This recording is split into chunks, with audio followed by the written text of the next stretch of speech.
नमस्कार, बहुत स्वागत है आप सभी लोगों का हमारे समृद्धि आईएएस के यूट्यूब चैनल पर। और अब आप लोग की परीक्षाएं हो ही गई हैं। आप लोगों ने आंसर की आयोग ने जारी किया तो मिला ही लिया होगा।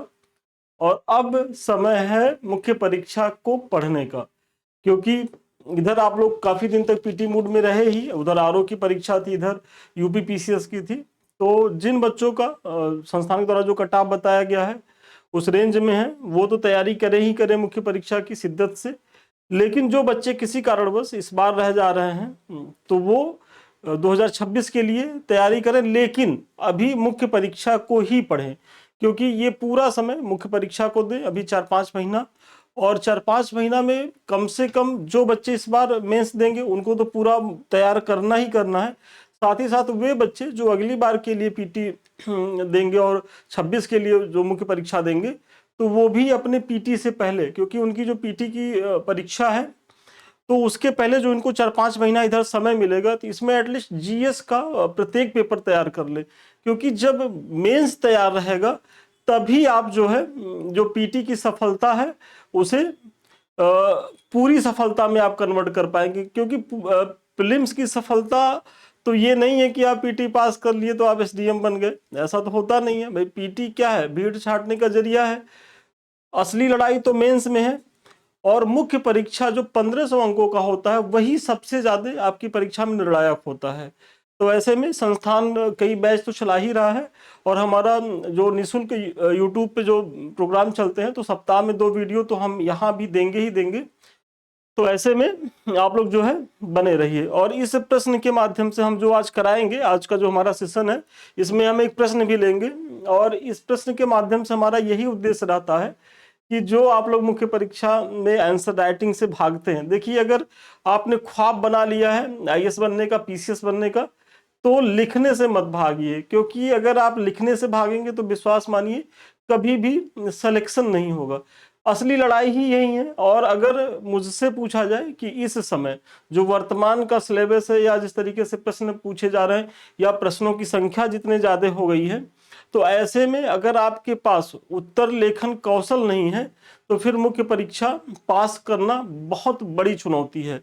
तो इन्हीं सब चुनौतियों के निदान के लिए संस्थान जो है वो टारगेटेड बैच तो चला ही रहा है। साथ ही साथ जो बच्चे हमसे नहीं जुड़ पा रहे हैं तो यूट्यूब के माध्यम से 2 क्लास तो हम सप्ताह में लेंगे ही लेंगे, ताकि आपको कुछ इसका लाभ मिले। तो देखिए जो हमारा ये प्रश्न है, तो नीति आयोग द्वारा अपनाए गए सिद्धांत और दृष्टिकोण पूर्व में भारत की योजना आयोग द्वारा अपनाए गए सिद्धांतों और दृष्टिकोण से किस प्रकार भिन्न है, तो इसी पे हम चर्चा करेंगे। ये पेपर 3rd से संबंधित है। और आप लोगों जब सिलेबस देखेंगे तो उसमें नीति आयोग मेंशन है, तो नीति आयोग के बारे में प्रश्न पूछा भी जाता है, पूछा भी गया है। तो यहाँ थोड़ा सा हम नीति आयोग और योजना आयोग का तुलनात्मक जो है वो अध्ययन करने वाले हैं इस प्रश्न के माध्यम से। तो देखिए आगे बढ़ने से पहले थोड़ा सा देख लीजिए कि संस्थान जो है बैच चला रहा है में हम उस मुख्य परीक्षा को लेकर के। और इसमें जो है हमारा जो सबसे पहला बैच है वो शून्य से शिखर तक बैच है। ये बैच उन बच्चों के लिए है। और देखिए आप लोगों के लिए एक बड़ी खबर ये है संस्थान की, कि अब संस्थान जो है वो इंग्लिश मीडियम में भी बैच संचालित कर रहा है। और हमारा इंग्लिश मीडियम का जो पहला बैच शुरू हो रहा है वो 3 नवंबर से शुरू हो रहा है, और प्रश्न पत्र 5 से शुरू हो रहा है। पेपर 5 से 3 नवंबर से हमारा नया बैच शुरू हो रहा है। और इसमें भी 2-2 बैच चल रहे हैं, दोनों में, हिंदी मीडियम में भी 2 बैच, इंग्लिश मीडियम में भी 2 बैच। तो हिंदी मीडियम का जो हमारा बैच है, एक तो हमारा बैच है शून्य से शिखर बैच। ये उन बच्चों के लिए है कि जो 2026-27 की मुख्य परीक्षा के लिए गंभीर है। और एक बैच हमारा है अब की बार मेंस पर, ये उन बच्चों के लिए है जो इस बार पीटी में अच्छा स्कोर कर रहे हैं, उन्हें मुख्य परीक्षा देनी है। तो ऐसे में हिंदी मीडियम वाले इस बैच को ज्वाइन करें। और इंग्लिश मीडियम में भी 2 बैच चल रहे हैं। पहला बैच हमारा जो है वो 0 to एडवांस बैच हमारा है, कि जिसमें वही शून्य से शिखर वाली चीजें होंगी जो 2026 या 27 के लिए गंभीर बच्चे हैं वो यहाँ आए। और मिशन मेंस 2025, तो ये टारगेटेड बैच है उन बच्चों के लिए जो इस बार मुख्य परीक्षा देंगे। तो ऐसे में आप लोग जो है नंबर संस्थान का लिंक कर रहा होगा, आप वहां जो है कांटेक्ट करके जुड़ सकते हैं। देखिए यहाँ क्या होता है, दोनों प्रोग्राम में, चाहे इंग्लिश मीडियम वाला हो या हिंदी मीडियम वाला, तो वो आपको डेली जो है प्रश्न दिए जाएंगे, आप लिख करके दिखाएंगे। इस तरीके से आपकी कॉपी का मूल्यांकन होगा, जो भी कमी रहेगी वो बताई जाएगी, मतलब पूरा फीडबैक दिया जाएगा, और फिर जो है हम इस तरीके से मॉडल आंसर देंगे। और ये प्रयास प्रत्येक दिन होता है, मंडे टू सैटरडे, मतलब सप्ताह में 6 दिन टेस्ट होगा। और यदि आप चाहेंगे तो, चूंकि बैचेज कई चलते हैं, तो यदि आप चाहेंगे कि सर हम एक दिन में 4 प्रश्न करना चाहते हैं, 6 प्रश्न करना चाहते हैं, तो वहां आपको वो उतने प्रश्न मिलेंगे जितना आपकी क्षमता हो। एटलीस्ट 2 तो हम करवाते ही करवाते हैं, और 4 की उम्मीद करते हैं कि एक दिन में कम से कम आप जो है 4 प्रश्न लिखे ही लिखें। और जो बच्चे हमारे शून्य से शिखर बैच से जुड़ेंगे, मतलब जिनको 2026-27 के लिए देना है, तो वो 2 प्रश्न डेली करें। और ऐसे में अगर आप साल भर हमारे साथ जुड़ते हैं, तो सोचिए कि कितने प्रश्नों के माध्यम से आपका पूरा मेंस का टॉपिक तैयार हो जाएगा, और परीक्षा में बहुत अच्छी स्थिति में आप रहने वाले हैं। तो इन सब के बारे में सूचना जो है वो आपको दी गई है, आप लोग इससे जुड़िए, इसका लाभ उठाइए, नंबर ब्लिंक कर रहा होगा। अब आते हैं अपने प्रश्न पे। तो नीति आयोग द्वारा अपनाए गए सिद्धांत और दृष्टिकोण, पूर्व में भारत की योजना आयोग द्वारा अपनाए गए सिद्धांतों और दृष्टिकोणों से किस प्रकार भिन्न है, यही प्रश्न है। और आप लोग जान ही रहे होंगे कि जो नीति आयोग की स्थापना हुई, तो उसके पहले नीति आयोग की जगह कौन कार्यरत था। तो योजना आयोग एक बॉडी थी, वो जो अभी वर्तमान में जो नीति आयोग जिस कार्यप्रणाली को कर रहा है, तो उसी कार्यप्रणाली को पहले योजना आयोग के द्वारा अंजाम दिया जाता था।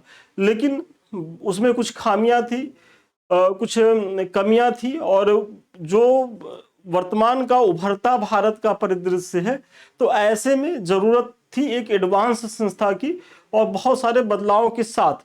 तो इसीलिए जो हमारे नीति नियंता हैं, उन लोगों ने एक नई संरचना का विकास किया नीति आयोग के माध्यम से, और इसी पे ये प्रश्न है।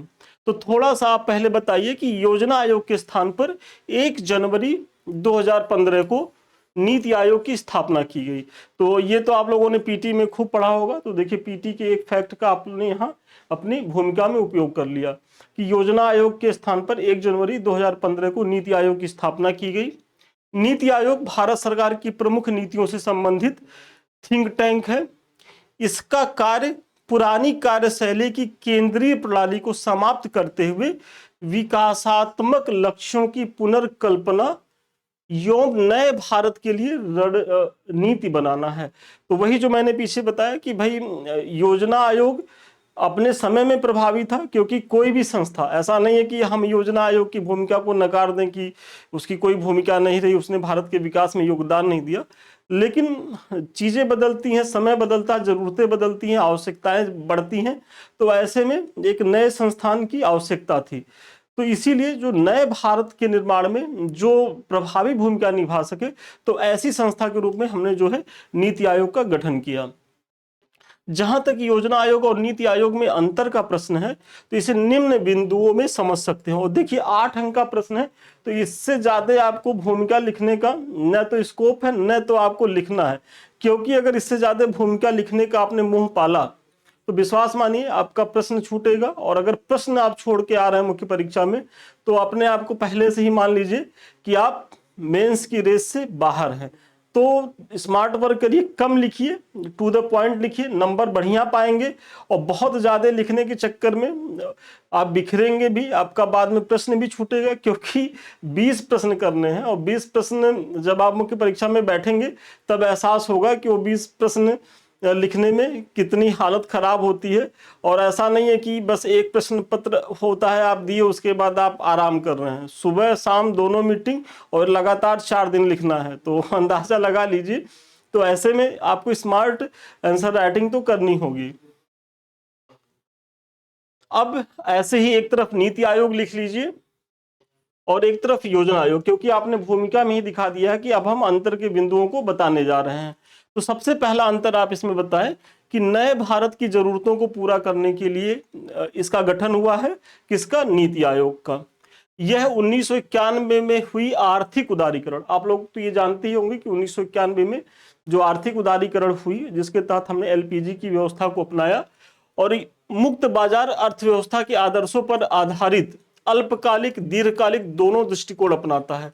मतलब यह क्या अपना रहा? सबसे पहले कि नए भारत की जरूरतों को पूरा करने के लिए इसका गठन हुआ है, और यह 1991 में हुई आर्थिक उदारीकरण पहला, और दूसरा मुक्त बाजार, जो इसमें फ्री ट्रेड की चीजें चल रही हैं। हालांकि फ्री ट्रेड की चर्चा फिर किसी वीडियो में करेंगे, क्योंकि फ्री ट्रेड को ही तो लेकर के इस समय पूरे विश्व में ट्रम्प महोदय ने खलबली मचा के रख दी है। और जो पूंजीवाद का मेन कॉन्सेप्ट था कि फ्री ट्रेड, और उसको, और जिसका अगुवा अमेरिका था, वो कुछ कुछ धाराशायी होता दिख रहा है। बहरहाल वो तो इस प्रश्न की डिमांड नहीं है, लेकिन इसमें आप दिखाइए कि उदारीकरण और मुक्त बाजार दोनों के आदर्शों पर यह आधारित है, और यह अल्पकालिक और दीर्घकालिक दृष्टिकोण अपनाता है। यदि आप लोगों ने नीति आयोग की चीजों को पढ़ा होगा तो उसमें 2 दृष्टिकोण है, और वही इसमें बताया गया। तो सबसे पहला है जैसे 3 वर्षीय कार्य योजना, ये देखा जाए तो ये अल्पकालिक दृष्टिकोण है। 7 वर्षीय रणनीति है, थोड़ा सा उससे ज्यादा, और फिर इसमें 15 वर्षीय विजन दस्तावेज है जो दीर्घकालिक दृष्टिकोण को बता रहा है। तो यदि आपने दीर्घकालिक और अल्पकालिक की चर्चा करी तो इसको भी आपको यहाँ बताना मस्ट होगा, तब जाकर के आप अंक पाएंगे। ये नहीं है कि बस सतही तौर पे आपने तुलना कर दिया और 1.5 पेज में लिख दिया और उम्मीद कर रहे हैं कि 8 अंक का प्रश्न है तो हम इजिली 5, 5.5, 6 नंबर पा जाएंगे। नहीं पाएंगे जब तक आपको तर्क, तथ्य या उदाहरण का प्रयोग नहीं करेंगे। और अगर योजना आयोग में देखा जाए तो यह सोवियत संघ से प्रेरित थी, आप लोग जानते ही होंगे, और समाजवादी आदर्शों पर अधिक फोकस होना। क्योंकि जब हम आजाद हुए तो कहने को तो भाई हम न तो पूंजीवादी खेमे की तरफ थे, न हमारा दृष्टिकोण समाजवादी था, लेकिन कहीं न कहीं हमारा झुकाव जो था वो सोवियत रूस की तरफ अधिक था, और ऐसे में सोवियत रूस का जो समाजवादी मॉडल है उसका प्रभाव हमारे भारतीय अर्थव्यवस्था पे निश्चित तौर पे देखा जा रहा था। तो योजना आयोग उसी मतलब आवश्यकताओं को फुलफिल करने का एक सार्थक प्रयास था उस समय। तो और पंचवर्षीय योजनाएं आप जान ही रहे होंगे कि जो 12 पंचवर्षीय योजनाएं चलाई गई है नीति आयोग के पहले पहले तक, तो ये योजना आयोग के माध्यम से ही चलाई जा रही थी। तो आप इसको बता दीजिए, पहला पॉइंट। दूसरा पॉइंट आप बताइए कि जो नीति आयोग है ये ऊर्ध्वगामी दृष्टिकोण को अपनाता है, और इसके तहत क्या होता है कि राज्यों को अधिक स्वायत्तता होगी। मतलब ऊर्ध्वगामी मतलब नीचे से ऊपर की तरफ जा रहा है, तो नीचे कौन है? राज्य है, तो राज्य ज्यादा स्वायत्तशाली होंगे। और यदि नीति आयोग का जब गठन हुआ था तो जो वर्तमान प्रधानमंत्री हैं तो इन्हीं के द्वारा किया गया था, तो इन्होंने एक स्टेटमेंट भी दिया था कि जब मैं, हालांकि वो पॉलिटिकल ही स्टेटमेंट था, कि जब मैं सीएम था तो मैं योजना आयोग की जातियों से बहुत ज्यादा परेशान था और मुझे बहुत सौतेले व्यवहार का सामना करना पड़ता था केंद्र सरकार के द्वारा राज्य सरकारों के प्रति। तो वही इसमें है कि भाई यहाँ क्या है कि राज्यों को अधिक स्वायत्तता दी गई है, और ये किसी भी लोकतंत्र के लिए होना भी चाहिए, क्योंकि लोकतांत्रिक मूल्यों में जो सबसे अहम है कि जो लोकतंत्र में हो तो तृणमूल स्तर तक की भागीदारी हो। तो तृणमूल स्तर तक की भागीदारी मतलब समाज के सबसे निचले पायदान की भागीदारी, वो कैसे होगा? जब तक आप चीजों का विकेंद्रीकरण नहीं करेंगे। और इसीलिए हमारे नीति नेताओं ने जो है पंचायती राज व्यवस्था का कॉन्सेप्ट दिया था। तो अगर राज्य स्वायत्त होंगे तो एक समय के बाद पंचायतें भी स्वायत्त होंगी। तो ये चीजें हैं। जबकि अगर योजना आयोग में आप देखेंगे तो ये टॉप डाउन अप्रोच के साथ था। मतलब अगर ये नीचे से ऊपर जा रहा है तो ये ऊपर से नीचे आ रहा है। मतलब यहाँ क्या था कि केंद्र ज्यादा शक्तिशाली था, और केंद्र जो चीजें चाहता था वो अपने मन मुताबिक राज्यों को आवंटित करता था। ऐसे में राज्यों की जो डिमांड थी वो काफी हद तक जो है वो पूरी नहीं होती थी, और वे उपेक्षा भाव महसूस करते थे।